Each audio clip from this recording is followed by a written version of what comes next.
우리 태양계의 가장 바깥쪽 해왕성의 궤도를 지나면 태양의 열이 거의 닿지 않는 작고 매우 차가운 세계가 있습니다. 바로 명왕성입니다. 이곳은 지구에서 너무 멀리 떨어져 있어서 태양에서 오는 빛조차도 거의 닿지 않습니다. 수십 년 동안 과학자들은 이 신비로운 세계에 대해 거의 알지 못했습니다. 사실 그 당시 대부분의 망원경으로 보면 이것은 광활한 우주 한가운데에 있는 작고 흐릿한 빛의 점에 불과했습니다. 이로 인해 많은 질문들이 여전히 답을 찾지 못했습니다. 실제로 얼마나 클까요? 표면은 어떻게 생겼을까요? 그리고 그 안에는 또 어떤 비밀이 숨겨져 있을까요? 세월이 흐르고 천문학자들의 기술이 점점 발전하면서 명왕성을 둘러싼 신비들이 서서히 밝혀지기 시작했습니다. 그리고 가장 큰 놀라움 중 하나는 명왕성만이 혼자가 아니라는 사실입니다. 이 세계는 우주의 어둠 속을 여행하고 있습니다. 네, 명왕성에는 크기가 거의 절반에 달하는 독특한 천체가 함께 있습니다. 그 이름은 카론입니다. 처음 보면 이것이 단순히 명왕성을 도는 평범한 위성이라고 생각할 수 있습니다. 하지만 과학자들이 이것을 더 연구할수록 그들의 관계가 평범하지 않다는 것이 더 분명해집니다. 실제로 일부 천문학자들은 이 둘이 서로를 중심으로 중력의 독특한 춤을 추듯이 돌고 있다고 믿고 있습니다. 그리고 이들만이 이런 패턴을 가지고 있으며 태양계 전체에서 이들과 같은 존재는 없습니다. 하지만 질문은 이 신비로운 세계가 어떻게 발견되었을까요? 카론은 우리가 알던 명왕성에 대한 인식을 어떻게 바꿨을까요? 또 카론의 모습은 어떨까요? 하지만 본격적으로 이야기를 시작하기 전에 여러분께 좋아요 한번 눌러주시고 채널 구독도 부탁드리고 싶습니다. 이것만으로도 콘텐츠 제작자에게 큰 도움이 됩니다. 이제 시작하겠습니다. 모든 것은 여기서 시작됐습니다. 모든 것은 90년대에 시작되었습니다. 미국 해군 천문대에서 제임스 크리스티라는 이름의 천문학자가 명왕성의 오래된 사진을 단순히 분석하고 있었습니다. 그의 목표는 명왕성의 우주 내 정확한 움직임에 대한 계산을 더 개선하는 것이었습니다. 사진 건판을 분석하던 중 그는 뭔가 이상한 점을 발견했습니다. 명확한 빛의 점 대신 명왕성의 몇몇 사진에서는 한쪽에 혹이나 돌출된 부분이 있는 것처럼 보였습니다. 처음엔 카메라 결함이나 촬영 당시 대기 상태 때문인 것처럼 보였습니다. 실제로 그 사진들 중 상당수는 이미 결함이 있거나 품질이 낮은 것으로 분류되었습니다. 하지만 크리스티는 납득하지 못했습니다. 그는 이른바 이중성, 즉 하나의 시스템에 함께 있는 별들을 연구한 경험이 있습니다. 이 때문에 그는 한 이미지에 두 개의 물체가 붙어 있을 때 나타날 수 있는 독특한 패턴에 익숙합니다. 그는 같은 사진에 있는 다른 별들은 자꾸 왜곡되지 않았다는 것을 알아차리고 더욱 흥미를 느꼈습니다. 만약 망원경이나 지구 대기에 문제가 있었다면 사진에 있는 모든 물체가 영향을 받았어야 했습니다. 하지만 그렇지 않았습니다. 오직 명왕성만이 이상한 형태를 하고 있었습니다. 바로 그때 놀라운 가능성이 떠올랐습니다.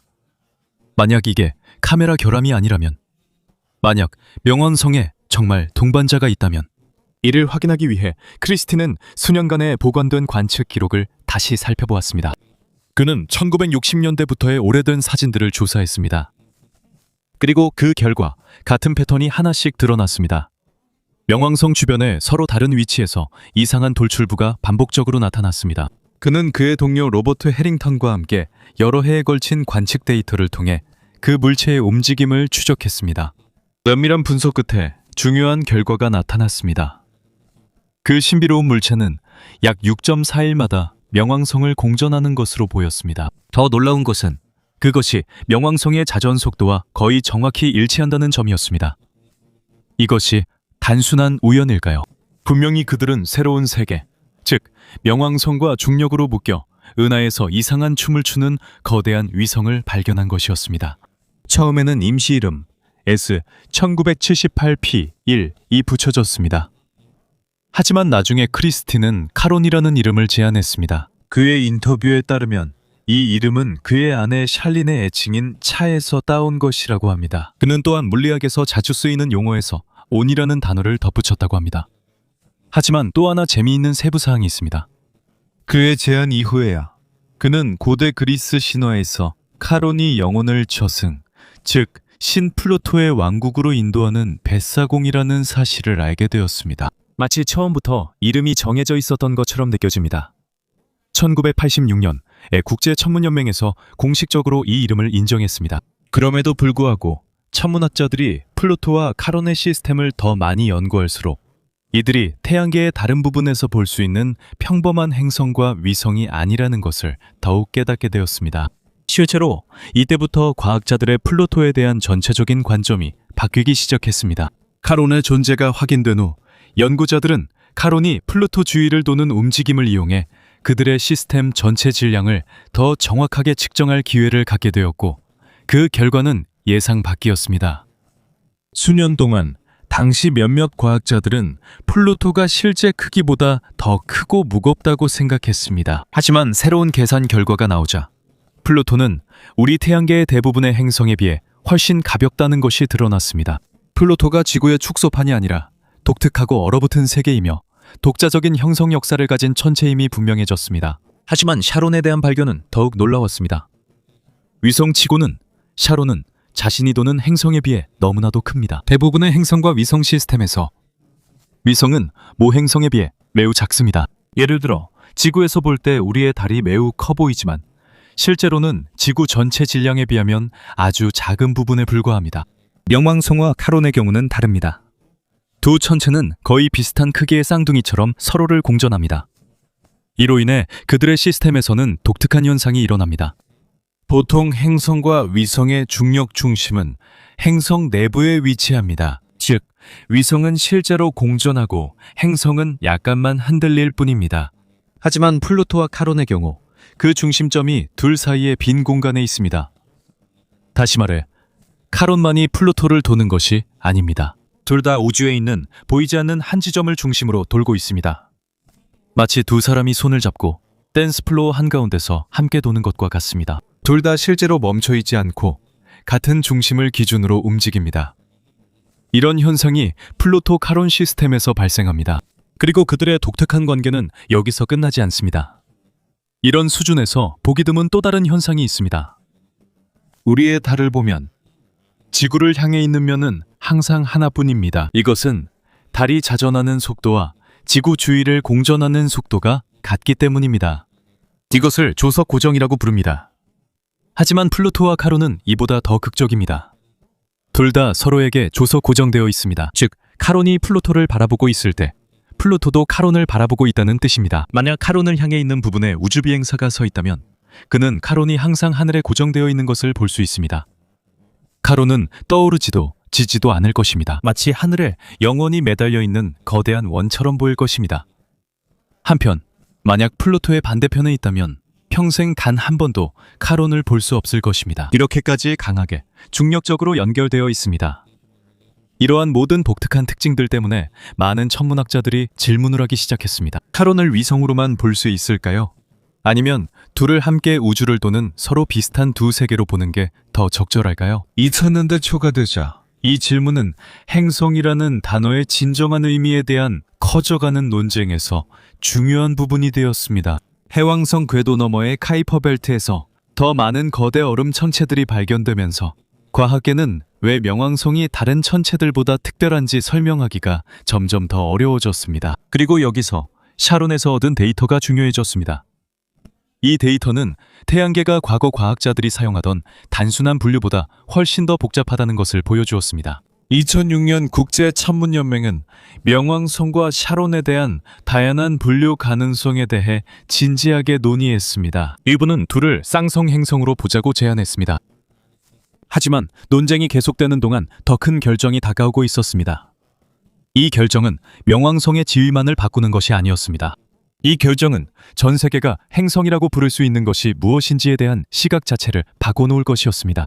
하지만 천문학자들을 오랫동안 괴롭혀온 더 큰 의문이 있습니다. 명왕성과 카론의 관계가 그렇게 특별하다면 과연 모든 것은 어떻게 시작된 걸까요? 수년 동안 가장 널리 받아들여진 설명은 태양계가 처음 형성될 때쯤 거대한 충돌이 있었다는 것이었습니다. 이 모델에 따르면 수십억 년 전 명왕성에 거대한 얼음 천체가 충돌했다고 합니다. 충돌의 강력한 힘 때문에 일부 물질이 우주로 튕겨나갔고 그 물질들이 모여 샤론이 형성되었습니다. 처음에는 이 아이디어가 그럴듯해 보입니다. 왜냐하면 과학자들이 어린 지구에 거대한 충돌이 일어난 후 우리의 달이 어떻게 형성되었는지 설명하는 주요 이론도 이와 비슷하기 때문입니다. 하지만 컴퓨터 시뮬레이션이 발전하고 명왕성과 샤론의 구성에 대한 연구가 더 깊어지면서 몇 가지 문제가 나타나기 시작했습니다. 이 둘은 지구와 같지 않기 때문입니다. 명왕성과 샤론은 대부분 얼음과 암석으로 이루어져 있습니다. 그래서 이들은 더 큰 암석형 행성들과 달리 강한 충돌에 대해 다르게 반응하게 됩니다. 여기서 몇몇 행성 과학자들이 연구하고 있는 더 새로운 이론이 등장하기 시작했습니다. 격렬한 파괴 대신 이 두 고대 세계의 첫 만남은 훨씬 더 온화했을 수도 있습니다. 몇몇 현대 시뮬레이션에 따르면 카이퍼 벨트에서 가까이 있던 두 천체가 느리고 스치듯이 충돌했을 가능성이 있습니다. 그들은 바로 산산조각나지 않았습니다. 대신 그들은 우주를 돌며 잠시 붙어 있다가 다시 떨어졌을 수도 있습니다. 마치 두 대의 자동차가 낮은 속도로 살짝 충돌한 뒤 서로 다른 방향으로 계속 나아가는 것과 비슷하지만 이 경우에는 서로의 중력에서 완전히 벗어나지 못한 것입니다. 그때부터 그들은 영구적인 중력적 동반자로 함께 있게 되었습니다. 비록 그들의 기원에 대한 정확한 세부 사항은 여전히 연구되고 있지만 관측을 통해 한 가지 중요한 사실이 드러났습니다. 명왕성과 카론은 구성 성분이 다릅니다. 플루토는 암석의 비율이 더 높고 샤론은 얼음이 더 많습니다. 많은 연구자들에게 이것은 그들이 매우 뜨거운 충돌 이후 단순히 하나의 물질이 섞인 것이 아니라는 신호입니다. 그들은 우주에서 쌍이 되기 전에 이미 각자의 정체성을 가지고 있었을 가능성이 있습니다. 하지만 그때 실제로 무슨 일이 있었든 과학자들이 거의 확신하는 한 가지 영향이 있습니다. 중력이 그들의 새로운 관계를 정립하는 동안 엄청난 에너지가 생성되었습니다. 그들의 궤도와 자전이 천천히 변하면서 두 세계 내부에 강한 마찰이 발생했습니다. 그리고 그 마찰은 열로 변했습니다. 이것은 매우 중요한 세부사항입니다. 왜냐하면 그들이 위치한 태양계의 매우 추운 지역에서는 어떤 추가적인 열도 행성이나 위성의 전체 역사를 바꿀 수 있기 때문입니다. 많은 행성 모델들은 이 열이 샤론 내부의 두꺼운 얼음을 약화시켰을 것이라고 믿고 있습니다. 이 얼어붙은 표면 아래에는 먼 과거에 광대한 지하바다가 형성되었을지도 모릅니다. 인간이 한 번도 본 적 없는 바다입니다. 수킬로미터의 얼음 아래에 숨겨진 바다입니다. 만약 그게 사실이라면 지금 우리가 보는 이 조용한 세계가 과거에 많은 이들이 생각했던 것보다 훨씬 더 활발했다는 의미입니다. 수십 년 동안 발견된 이후로 카론은 지구의 망원경에서 희미한 점에 불과했기 때문에 아무도 그것이 실제로 어떻게 생겼는지 알지 못했습니다. 여기에 산이 있는지, 절벽이 있는지, 아니면 고대 지질 활동의 흔적이 있는지 아무도 알지 못했습니다. 그리고 역사적인 순간이 찾아왔습니다. 2015년 7월 14일 나사의 뉴 호라이즌스 우주선이 지나갔습니다. 명왕성계에서 거의 10년에 걸친 우주여행 끝에 인류는 처음으로 명왕성과 카론을 가까이에서 보게 되었습니다. 그리고 공개된 사진들은 어떤 과학자도 예상하지 못했던 만큼 더 독특했습니다. 단순한 얼어붙은 바위가 아니라 카론은 자신만의 복잡한 역사를 가진 세계로 나타났습니다. 한때 내부에서 엄청난 변화를 겪은 것처럼 보이는 세계입니다. 그리고 그 고대 혼돈의 흔적들은 지금도 이 신비로운 위성의 표면에 새겨져 있습니다. 과학자들이 뉴 호라이즌스가 보낸 사진을 분석했을 때 한 가지가 즉시 분명해졌습니다. 카론의 과거는 조용하지 않았다는 것입니다. 지금은 이 위성이 차갑고 생명 없는 것처럼 보이지만 그 표면에는 한때 이 세계 전체를 뒤흔든 고대 재앙의 흔적들이 가득합니다. 카론의 표면 곳곳에는 거대한 균열, 긴 절벽, 그리고 수백 킬로미터에 이르는 깊은 계곡들이 보입니다. 이 중 일부는 너무나도 광대해서 실제 크기를 상상하기조차 어렵습니다. 길이가 1000km가 넘는 지역도 있고 일부 절벽은 지구의 유명한 협곡들보다 더 깊습니다. 하지만 한 가지 질문이 있습니다. 한 천체에 지가 거의 전체를 갈라놓을 만큼 강력한 힘은 무엇일까요? 소행성도 아니고 일반적인 의미의 화산도 아닙니다. 행성 과학자들에 따르면 그 답은 바로 샤론 내부에서 비롯되었을 수 있습니다. 명왕성계가 아직 젊었을 때 그 안에는 더 많은 에너지가 남아 있었습니다. 형성 초기부터 위성의 암석 부분에 존재하는 천연 방사성 원소들도 영향을 미쳤을 가능성이 있습니다. 시간이 지나면서 이 열이 표면 아래 숨겨진 얼음층 일부를 녹이기에 충분했을 수도 있습니다. 이 모델이 맞다면 샤론은 한때 두꺼운 얼음 껍질 아래 광범위한 바다가 있었을지도 모릅니다. 표면에서 보이는 바다가 아니라 깊은 곳에 숨겨진 비밀스러운 바다였습니다. 하지만 수백만 년에 걸쳐 위성이 식으면서 상황이 변하기 시작했습니다. 한때 액체 상태였던 물이 서서히 얼기 시작했습니다. 그리고 여기서 물의 독특한 특성이 나타났습니다. 대부분의 물질과 달리 물은 얼 때 부피가 커집니다. 지각 아래에서 얼음이 점점 더 많이 형성되면서 그것이 샤론의 표면 전체를 천천히 밖으로 밀어내는 것처럼 보였습니다. 지각이 서서히 늘어나기 시작했고 압력이 점점 쌓였습니다. 마침내 더 이상 아래에서 올라오는 힘을 견딜 수 없는 지점에 이르렀습니다. 그리고 나서 표면이 갈라졌습니다. 우리가 지금 볼 수 있는 거대한 단층선과 협곡들은 아마도 그 과정의 영구적인 흔적일 것입니다. 마치 내부에서 천천히 부풀어 오르다가 결국 표면에 큰 상처가 생긴 세계와도 같습니다. 더 놀라운 것은 이러한 증거들이 지금까지도 뚜렷하게 남아있다는 사실입니다. 지구처럼 비, 바람, 바다, 그리고 지형을 변화시키는 활발한 지질 활동이 있는 것이 아닙니다.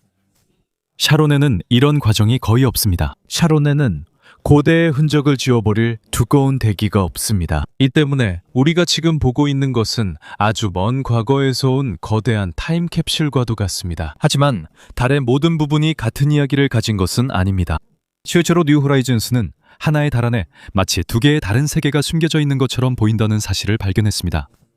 북쪽 지역에서는 고대의 테라스를 볼 수 있습니다. 이곳은 분화구, 균열, 지질 활동 흔적으로 가득한 고요한 지역입니다. 이곳은 오래되고 거칠며 역사가 가득해 보입니다.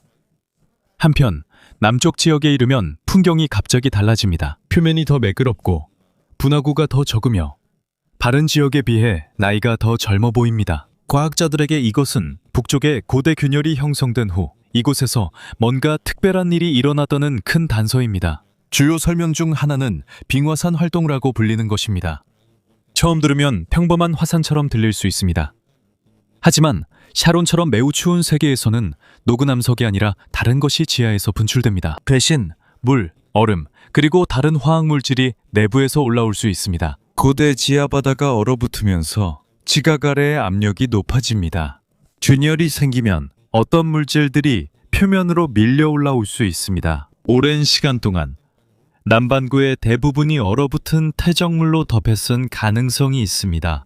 이것이 그 지역이 북쪽에 비해 더 매끄럽고 더 젊어 보이는 이유입니다.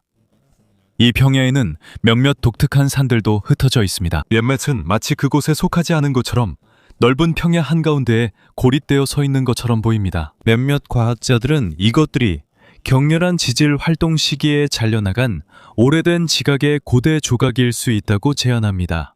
이 해석이 맞다면 그것들은 한때 얼어붙은 물질 위를 움직이다가 결국 현재 위치에 남겨진 거대한 빙산과도 같을 수 있습니다. 뉴 호라이전스의 데이터 분석이 진행될수록 샤론이 단순한 명왕성 옆 위성이 아님이 더욱 분명해지고 있습니다. 이것은 한때 내부에 열이 있었고 숨겨진 바다가 존재했을 가능성이 있으며 우리가 지금 볼 수 있는 균열, 절벽, 평원의 그 역사가 기록된 세계입니다. 하지만 뉴 호라이전스가 샤론에 대해 발견한 모든 것 중에서 과학자들의 즉각적인 관심을 끈 한 가지 세부 사항이 있습니다.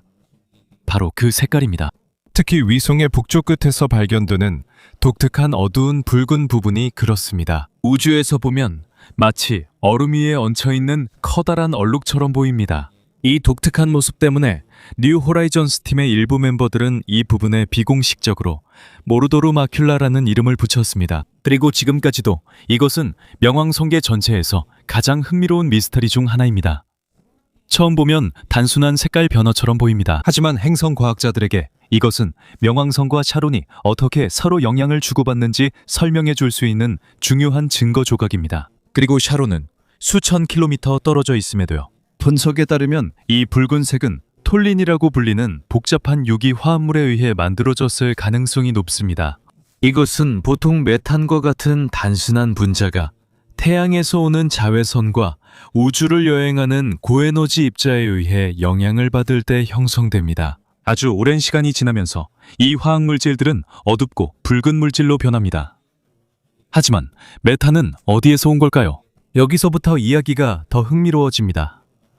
주요 설명 중 하나는 바로 명왕성 자체와 관련이 있습니다. 플루토는 작지만 메탄과 질소를 포함한 다양한 기체로 이루어진 얇은 대기를 가지고 있습니다. 이 대기의 일부는 천천히 우주로 빠져나가고 있습니다. 샤론이 자신의 동반성 주위를 돌 때 탈출하는 분자들 중 일부가 샤론의 중력에 의해 포획될 가능성이 있습니다. 한 세계에서 다른 세계로 물질이 느리지만 꾸준히 이동하는 것과 같습니다. 샤론의 북쪽에 긴 극지 겨울이 찾아오면 온도가 급격히 떨어집니다. 그곳의 환경은 매우 추워서 메탄이 직접 얼어붙을 수 있습니다. 오랜 시간 동안 어둠이 계속된 후 그 지역에 다시 태양이 비추기 시작합니다. 그리고 그때가 되면 자외선 때문에 메탄이 서서히 변화하기 시작합니다. 수백만 년에서 수십억 년에 걸쳐 오늘날 우리가 볼 수 있는 두꺼운 붉은 물질층이 형성되었을지도 모릅니다. 이 이론이 맞다면 바로 명왕성 자체가 샤론의 북쪽 부분을 서서히 물들였다는 뜻이 됩니다. 두 세계가 물리적인 접촉 없이도 서로 직접적으로 영향을 주는 드문 사례입니다. 하지만 모든 과학자들이 명왕성이 메탄의 근원이라는 것에 동의하는 것은 아닙니다. 또 다른 설명도 계속해서 연구되고 있습니다. 메탄이 카론 내부에서 직접 나왔을 가능성도 있습니다. 만약 카론에 고대의 지하바다가 있었고 과거에 거대한 냉화산 분출이 일어났다면 그 깊은 곳에서 가스가 분출되었을 수도 있습니다. 여기에는 메탄과 다른 화합물들이 포함되며 이들이 표면으로 올라올 수 있습니다. 시간이 지나면서 이러한 가스들은 위성에서 가장 차가운 부분인 극지방에 축적되었을 수 있습니다. 그리고 첫 번째 이론과 마찬가지로 태양에서 오는 자외선이 우리가 지금 볼 수 있는 붉은 물질의 형성에 책임이 있을 수 있습니다. 현재로서는 두 가지 설명 중 어느 것이 맞는지 확실한 답은 없습니다. 둘 다 어느 정도 사실일 가능성도 있습니다. 하지만 그 기원이 무엇이든 카론의 북쪽 부분에 있는 붉은 자국은 단순한 자연의 장식이 아니라는 것이 분명합니다. 이것은 수십억 년에 걸쳐 일어난 과정들의 흔적입니다. 그리고 이것은 플루토와 샤론이 얼마나 깊이 연결되어 있는지를 상기시켜주는 것이기도 합니다. 이 위성을 연구함으로써 과학자들은 샤론뿐만 아니라 플루토에 대해서도 더 많이 알게 되었습니다. 사실 샤론이 발견되지 않았다면 플루토의 실제 크기, 질량, 그리고 특성은 훨씬 더 오랫동안 미스터리로 남아있었을지도 모릅니다. 샤론의 궤도는 천문학자들이 이 시스템을 정확하게 분석하는 데 도움이 되는 중요한 정보를 제공했습니다. 표면의 균열은 고대의 바다가 존재했을 가능성을 드러냈습니다. 평원에서는 크라이오 화산 활동의 증거가 발견되었습니다. 그리고 북극의 붉은 지역은 두 세계 사이의 물질 이동에 대한 새로운 의문을 제기했습니다. 간단히 말해서 플루토의 이야기는 샤론이 없으면 결코 완성될 수 없습니다. 수년 동안 인류는 이것이 단지 작은 외행성 주위를 도는 평범한 위성일 뿐이라고 생각했습니다. 하지만 현대과학은 그들의 관계가 예전보다 훨씬 더 특별하다는 것을 보여주었습니다. 두 개의 다른 세계, 태양계의 같은 지역에서 형성된 두 개의 천체, 그리고 중력, 얼음, 열, 시간에 의해 함께 쓰여진 두 개의 역사가 있습니다. 오래된 사진에서 계람처럼 보였던 작은 돌출부에서 인류가 발견한 가장 독특한 행성계 중 하나가 나타났고 아마도 그것이 이 이야기에서 얻을 수 있는 가장 중요한 교훈일 것입니다. 때때로 과학에서 가장 위대한 발견들은 계획된 탐구에서 시작되지 않습니다. 그것들은 거의 눈에 띄지 않는 작은 세부사항, 이상한 관찰, 그리고 왜 그런지 질문할 준비가 된 한 사람으로부터 시작됩니다.